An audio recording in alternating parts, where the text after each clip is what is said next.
Hello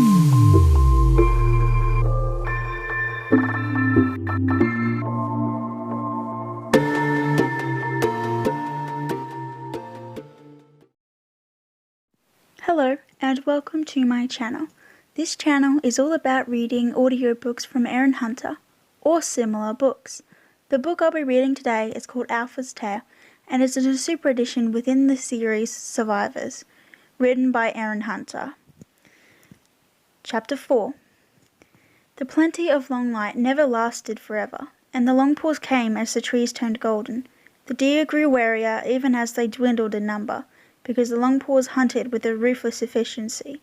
Dog had watched them once, from a dense copse of sagebush, and they had no need to harry a buck, to dodge its antlers and claw at its flanks till the blood ran out of it.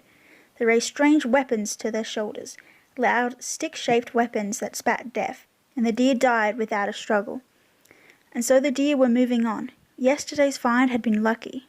Too lucky to waste as daring and brave had. The wolves were being forced to travel much further than usual from their snug and secure valley. Although it meant hunger nipped more insistently at their bellies, Dog was glad of its scarcity in one way. It made him even more important to the pack. His hunting skills were needed like never before. The morning after Dog's argument with Graceful, they headed down the flank of a narrow valley. Dog was not the leader. His half-brother Quick was the one in charge of this team. Brave was leaping through the aspens above him, but Daring wasn't with them this time, and Dog was grateful. Here, on the edge of their territory, every one of the hunters was uneasy. No wolf wanted a hunting mate that they couldn't trust. The land was much flatter than it was near camp, and looked to Dog as if it had been beaten into submission by the Longpaws. Neatly planted corn and grassland extended as far as he could see, hemmed in by Longpaw's fences. Sharp, unfamiliar scents stung his nostrils, and he felt horribly on edge. This, he couldn't help thinking, was no place for wolves. It didn't seem to deter Quick. His brother was digging hard with his claws beneath one of the wooden fences, making a hole big enough for a wolf to wiggle through. Dog could understand that, though, because the scents beyond the fence were far more enticing than any plant smell. The teasing odour in his nostrils was almost like deer, but different. It smelled heavy and warm and meaty and slow. One after another, the wolves followed Quick beneath the fence. "To me, hunters," growled Quick, very quietly, and they gathered around him, 4 quarters low and hackles high. "Listen, there's easy prey here, but we have to move in and out fast. The Longpaw keeps sheep, and they're guarded only by one old dog, but the Longpaw himself has a loud stick." Shivers of apprehension ran through the hides of the hunters. "Those can kill at a distance," said Dog. "I've seen them. And that's why we have to be fast." Quick turned and trotted with long paces into the field, jerking his head to position the other hunters.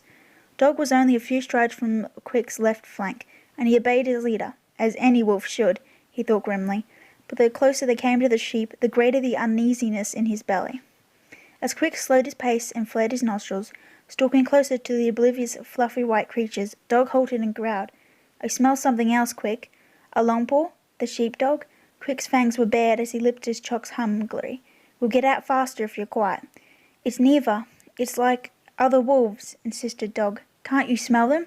"No, I said quiet, now." Quick launched himself at the nearest sheep. The creature was hopelessly slow and clumsy, its thin legs stumbling beneath its stocky, fleecy body as it bellowed and tried to run. The whole flock began running now, awkwardly and all in one direction. "This will be easy," barked Quick, snapping at the sheep's neck. "They all stay together. Get another one, Brave." It did seem easy, thought Dog as he sprinted to help Quick. Too easy. The panic bellowing of the sheep was almost deafening as they clustered and milled, making useless dashes for escape. The hunters were all around them now, stalking, snarling, snapping at the 2 fattest ones to cut them off from their companions. But despite the noise, Dog could hear something else. The pounding of powerful paws, the low, threatening snarls of a creature to be feared. "Fierce dogs!" Brave gave a bark of horror, spinning on his haunches. Dog released his jaw full of fleece and turned to face the newcomers. There were 4 of them. So much for Quick's "one old dog." "Brave's right," barked Wise. "Fierce dogs, they're Longpaw fangs."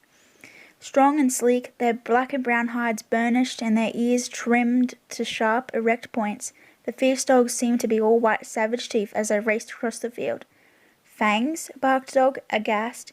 Longpaw fangs. The Longpaws used them as weapons. Wise was backing off, the sheep abandoned, but it was already too late. The fierce dogs were on them, cutting the wolves off from the sheep flock as easily and skillfully as the wolves had separated the sheep. Dog backed away as one of the fierce dogs launched itself at him, and he rolled onto his flank in a desperate effort to dodge its ferocious teeth. Its comrades were a blur of polished black and brown fur, their claws and jaws raking and tearing through the wolves. For all the wolves' discipline and teamwork, they were scattering and panicking before the onslaught. The fierce dogs seemed to know exactly how to divide the hunting party, shattering all the wolves' attempts to form a defensive line.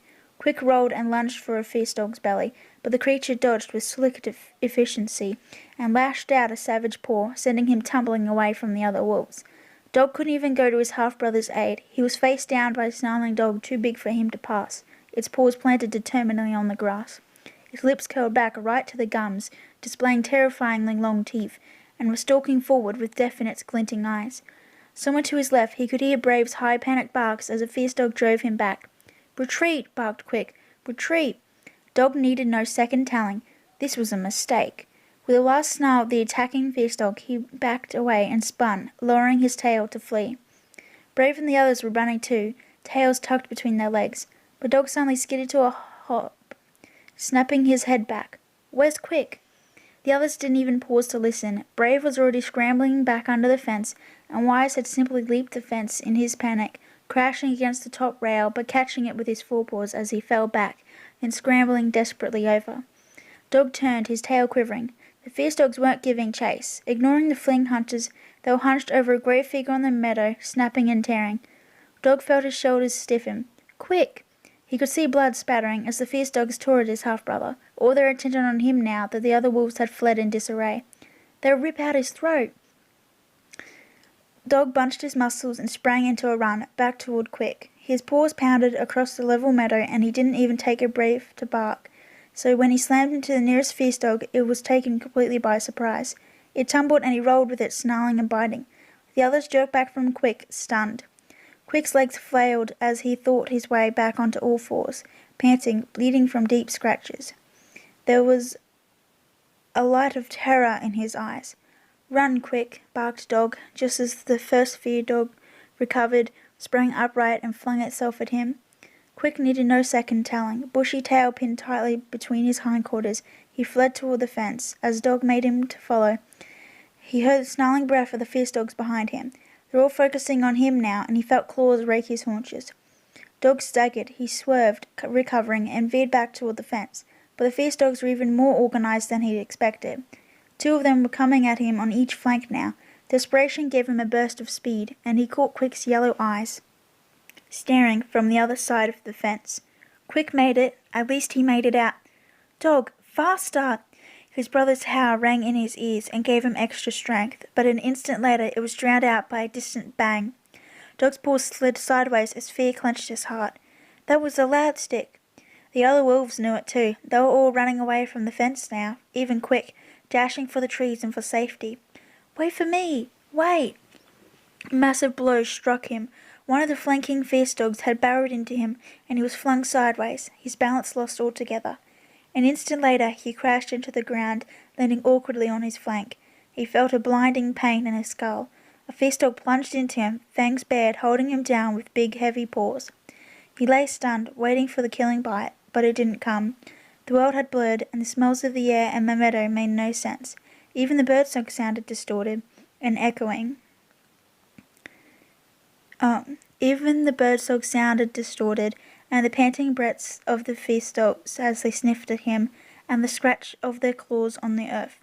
"Is it wolf or dog?" The voice sounded distant and echoing, even though he felt the hot breath of the dog against his ear. "He smells like both." The second growl was harsh and rasping. "We should kill him, then." "No," there was the third voice, one that sounded crisper than the others, and more commanding. "Wait for the rancher." The rancher, a Longpaw. Terror rippled down Dog's spine, but not even that could make his muscles work. Blackness rushed up on him in a great tide, and he could only lie there limp on the grass as it swallowed him.